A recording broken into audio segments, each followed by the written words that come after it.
हमने सोचा था कि इस चुनाव के नतीजे के बाद कुछ सबक लिया होगा नरेंद्र मोदी जी ने। आज भी शायद रेड हो रही है, सबक कुछ नहीं लिया। अभी भी वही ढर्रा उनका चल रहा है, एजेंसियों का दुरुपयोग। और जिस तरह से दुरुपयोग एजेंसीज का किया गया, वो विश्व के इतिहास में कहीं किसी लोकतंत्र ने नहीं किया होगा, जितना पिछले 10 साल में एजेंसियों की साख नरेंद्र मोदी जी ने खुद अपने हाथ से गिराई।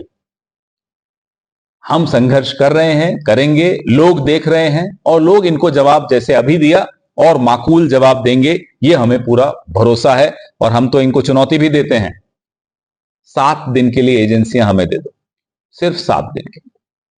नरेंद्र मोदी जी भी कांग्रेस ज्वाइन कर लेंगे, मैं आपको लिख कर दे सकता हूं। अमित शाह भी आएंगे पीछे पीछे, वो हम फिर आने नहीं देंगे, वो अलग बात है।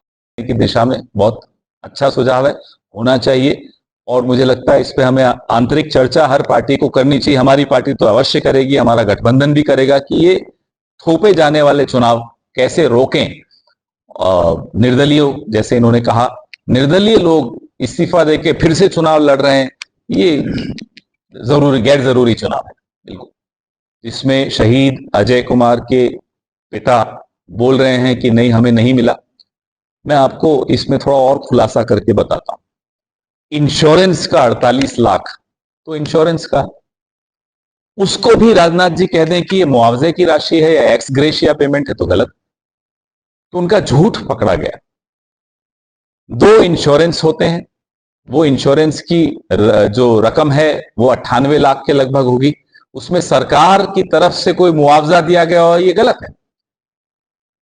इंश्योरेंस का क्लेम मिलना, शहीद का दर्जा मिलना और मुआवजा मिलना, ये अलग अलग बिंदु हैं। कल सेना की तरफ से भी एक स्टेटमेंट आया, उसमें भी कहीं शहीद शब्द का जिक्र नहीं किया, अग्निवीर शब्द का जिक्र किया। यही तो राहुल जी कह रहे हैं बार बार कि ये 2 अलग अलग दर्जे क्यों दिए हैं आप।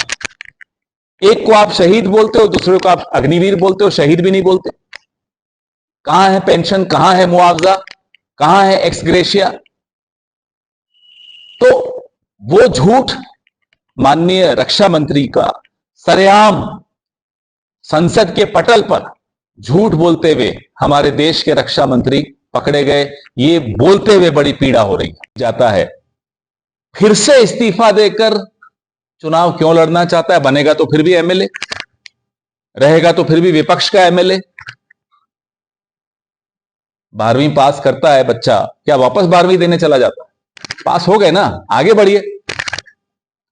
तो यह भी एक सवाल हिमाचल की वोटर के दिमाग में है कि आखिर जरूरत क्या पड़ी इस्तीफा देकर फिर से चुनाव थोपने की? इस निर्णय के पीछे रिमोट कंट्रोल किसके हाथ में? इस सवाल का जवाब सबके दिमाग में है।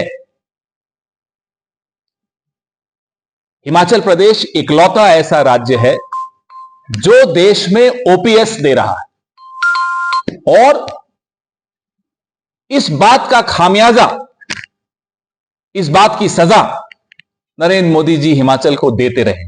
जब भी हमारे मुख्यमंत्री जी सुखविंदर सुक्खू जी दिल्ली आते हैं और गुहार लगाते हैं, हिमाचल के हक जब मांगने जाते हैं प्रधानमंत्री के दरवाजे पर, तो उनको ताना सुनना पड़ता है, अरे आपके पास तो बहुत पैसा है, आप तो ओपीएस दे रहे हैं। ये ताना प्रधानमंत्री हमारे मुख्यमंत्री को सुनाते हैं। ओपीएस दे दिया तो क्या गलत किया? हक है ओपीएस। और ये हमने गारंटी, हमारी जो 10 गारंटी थी उसमें हमने ओपीएस का जिक्र किया था और वो दिया और देंगे, कोई रोक नहीं सकता। के लिए ये बार बार आने वाली आचार संहिता, अनावश्यक आचार संहिता से काम भी रुक जाते हैं। सवाल उठता है कि आचार संहिता और ये चुनाव क्यों थोपे गए? हिमाचल से, हिमाचल प्रदेश की जनता से, हिमाचल प्रदेश के वोटर से आखिर मोदी जी क्या बदला लेना चाहते हैं? कोई आवश्यकता नहीं थी। आपदा आई थी, आपदा के वक्त नरेंद्र मोदी जी लापता थे। एक बार पलटकर हिमाचल प्रदेश नहीं आए, और चुनाव के वक्त कहते हैं कि ये मेरा दूसरा घर है। कोई आपदा के वक्त क्या अपने घर को ऐसे छोड़ देता है? न कोई फंड्स रिलीज किए, कोई पैकेज रिलीज किया हो। उस वक्त हिमाचल को भूल गए, लेकिन वोट मांगने बार बार आपके दरवाजे पर आते हैं, अपना दामन फैलाते हैं और कैसे आपकी आंखों में आंखें डाल के वोट मांगते हैं, हमें तो यह नहीं समझ में आता। प्रतिपक्ष श्री राहुल गांधी ने एक आईना दिखाया और आईने में भारतीय जनता पार्टी को अपना एक विभत्स चेहरा दिखा, बिलबिला गए। अब हिंदू धर्म के पीछे छिपकर हम पर हमला बोल रहे हैं, कभी राष्ट्रभक्ति का नारा देते हैं, उसके पीछे छिपकर हमला बोलते हैं। हम उनसे पूरा देश का मीडिया, देश का विपक्ष, देश के नागरिक उनसे कुछ सवाल पूछते हैं, पिछले 10 साल से पूछते आए हैं। इस बार के सवाल है नीट, पेपर लीक। इन सवालों का जवाब दीजिए, मणिपुर का जवाब दीजिए। नहीं, उन्हें जवाब नहीं देना है, उन्हें सवालों से बचना है और सवालों से बचने के लिए वो शरण लेते हैं कभी धर्म की, कभी राष्ट्रभक्ति की, और ये छद्म राष्ट्रभक्ति, उसका राहुल जी ने डट कर मुकाबला किया कि देखिए आपकी छद्म राष्ट्रभक्ति नहीं चलने देंगे, आप हमारे इस विशाल हिंदू विचार को संकीर्ण बनाएंगे, वो हम नहीं होने देंगे। आपका कद छोटा हो तो आप हमारे धर्म का कद भी छोटा कर देंगे, ये हमें बर्दाश्त नहीं है। अब तक हमें लगता था कांग्रेस में, विपक्ष में बैठकर, कि हमारी लड़ाई लोकतंत्र को बचाने की है, अपने अधिकारों को बचाने की है, संविधान को बचाने की है, नौजवानों के रोजगार को बचाने की है, महिलाओं की सुरक्षा को बचाने की है।